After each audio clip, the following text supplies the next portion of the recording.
My journey up until this point it's actually felt like an accumulation of lifetimes. Because if I really think back to who I was 5 years ago, 10 years ago, 20 years ago, I'm not the same person, and there's been an evolution that's occurred. I definitely get a lot of strife from people because they do look at me and they think, oh, she's cute, she's pretty, she's got it all. And there's an instant like animosity. And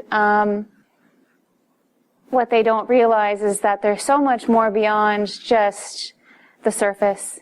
And so much that I have encountered in my life with my upbringing. In fact, I recently had the audacity, I guess you could say, to post a photo of myself on Facebook in a bikini.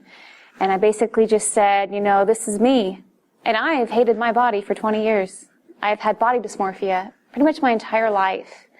And I did that because I wanted people to just know that what your perception is of another person's journey is not necessarily what they experience.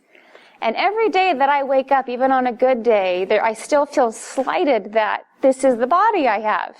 As strange as that may sound to most people with their heads on straight, that is my reality. And so, you know, without going into too much depth, my journey has not been easy. And there were times in my life when I struggled with eating disorders, and there were times in my life when I struggled with suicide, and there were times in my life when, you know, you could have handed me everything in the world and it wouldn't have made me smile because of what I was struggling with. And I think the hardest part of my journey is knowing that, you know, every day is a choice and having to maneuver forward and have that be my choice. When most of the time it doesn't feel like a choice. It really actually feels like a sentence of some sort. But yeah, I mean, the truth is it is a journey. It's a hard journey. And from the things that I have been through have only given me the compassion to help others. And one thing that I really, really, really enjoy doing, and I think this surprises a lot of people, if you've ever been to the top, if you've ever been someplace where you were like, I guess as good as it gets in an industry or whatnot, you know, you actually find that there's a loneliness to it. And I am very accomplished in a lot of ways in my life, and what I have found is that you lack camaraderie when you get to that level. And one thing that I have learned to do in turn is to reach out and help inspire people to achieve those same things. You know, it's the trials that make us stronger and make us work harder. It's not what we've been given that we seem to appreciate. It's usually the lack thereof that makes us strive for more.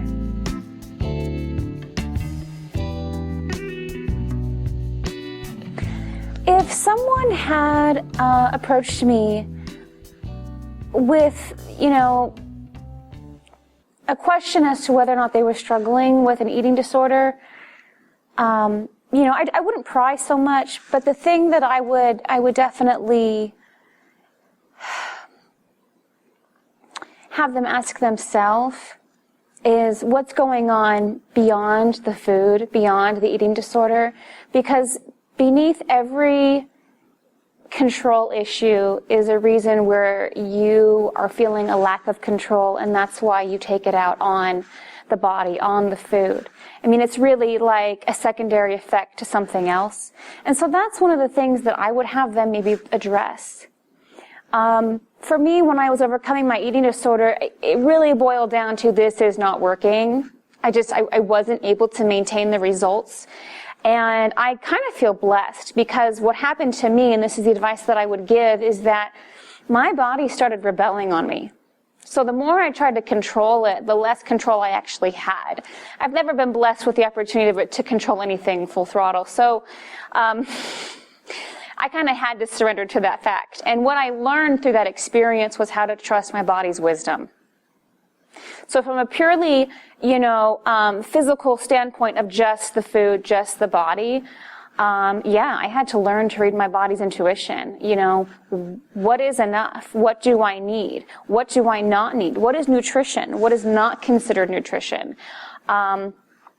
And the more I got into that wisdom, the more I really found that I had quite a vast intuition inside me.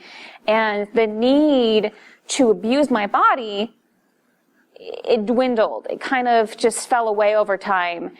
And I was able to replace that with healthy habits, knowing that my body had its own wisdom and I needed to follow it. But again, I would also like to have that person at least just question and acknowledge, like, where is this really coming from?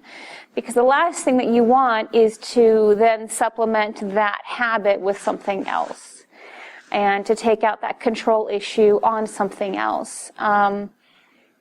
Because whatever's festering inside us doesn't go away on its own. It's something that has to be addressed. That's one thing that I learned the hard way.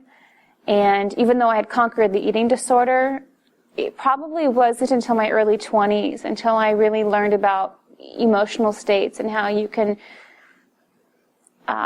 easily succumb to negative emotions just as easily as you can succumb to any other addiction. And that was where the source lied, and that was where the solution lied.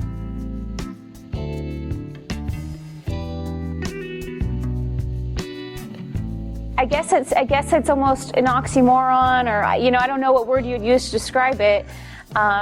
Going from learning how to honor the body on so many levels to now maybe even exploiting the body on other levels. Is that really what I'm doing? I'm exploiting this.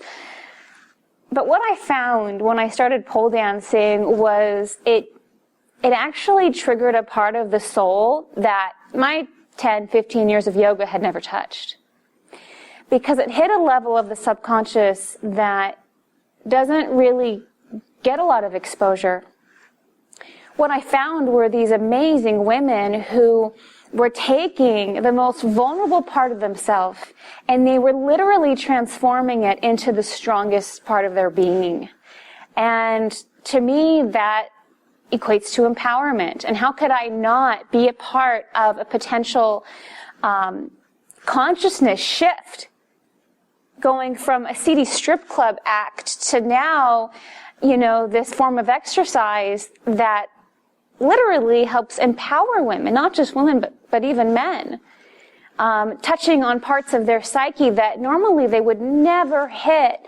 And it's been a fascinating journey, and I have to say I really have fallen in love with this idea of saying, okay, we're going to take a phallic symbol and we're going to twirl you around on it and we're going to see what comes out.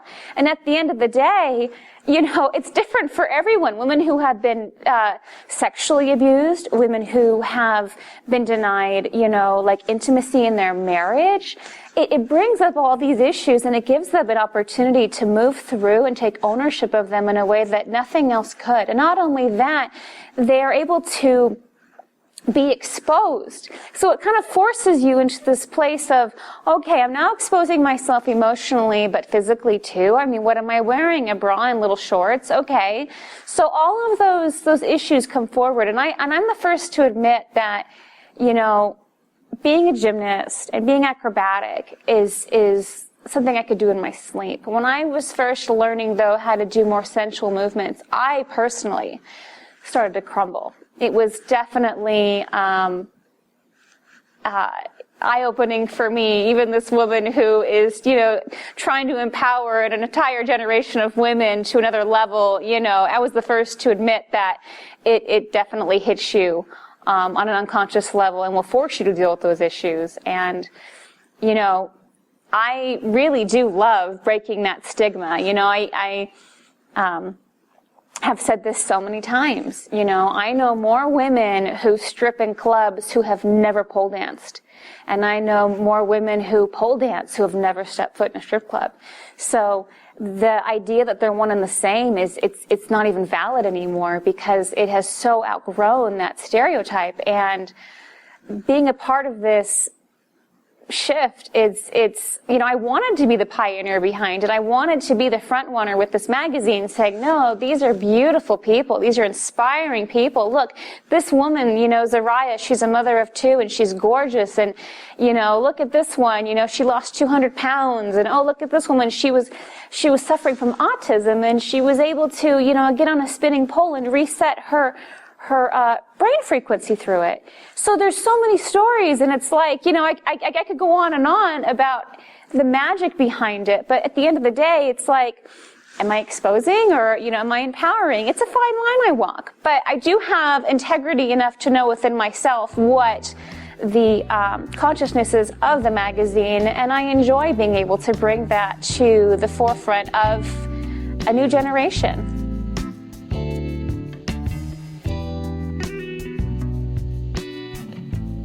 I remember my mom calling, crying, your brother's dead. My dad had found him. He had died of a heroin overdose in his house. And it's amazing how one situation in your life can completely transform belief systems, paradigms, what you thought you knew about your life, what you thought you knew about yourself, what you thought you knew about your path has all now just changed and been, thrown completely on its side. And I remember going from, I have a plan, I have goals, this is what I want out of life, this is what I'm going to make happen, and that's that, to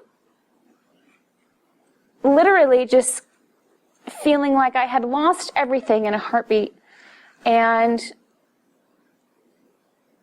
it was a quite transformative summer for me, and I remember thinking to myself one day, okay, God, you totally made your point. I'm not in control. And even though that idea was always fresh in my mind, it was always, very cognitive to me that I wasn't in control, it wasn't a physiological reality until my brother was gone, and I was not able to say goodbye. And, I used to have a lot of fears. I'm never going to get married. I'm never going to have kids. I'm going to fail. I'm never going to be successful. Oh my God, I might get fat again. Like, I had all these fears just jumbled up. And then I remember thinking, you think you know what your worst fear is until you live it as a reality. And then once you've experienced it, all your other fears just seem to be so worthless. It's like I went skydiving to celebrate his birthday after that.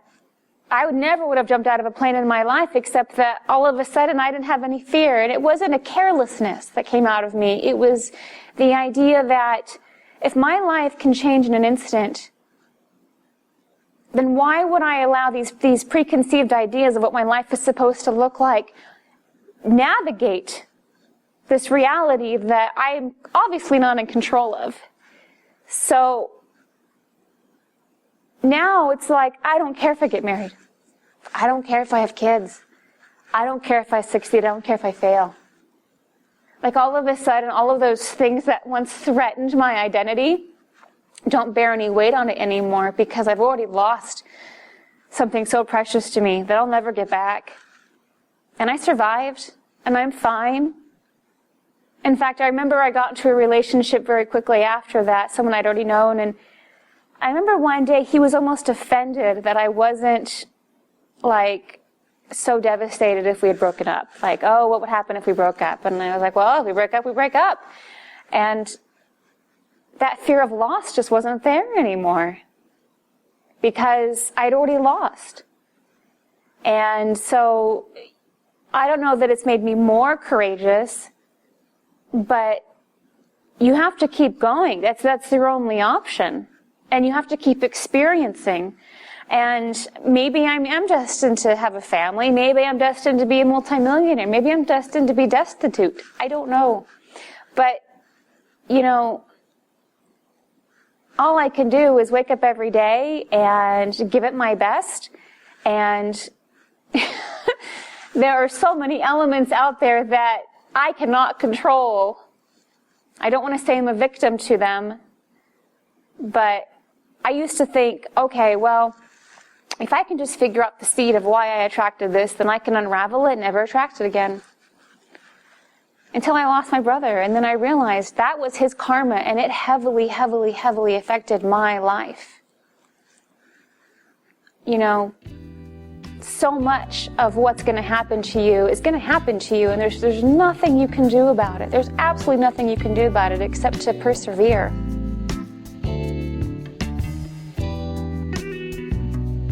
I wake up in the morning, and the first thing I do is I write down 20 things I'm grateful for.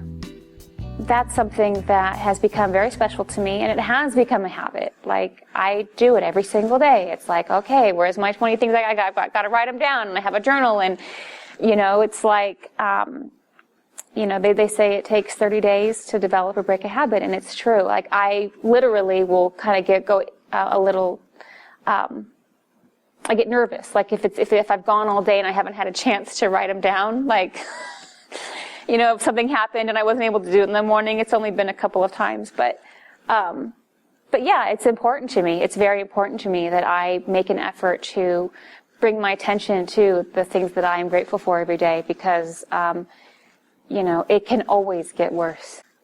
I'm Paige Warthen, and that is my chapter and verse.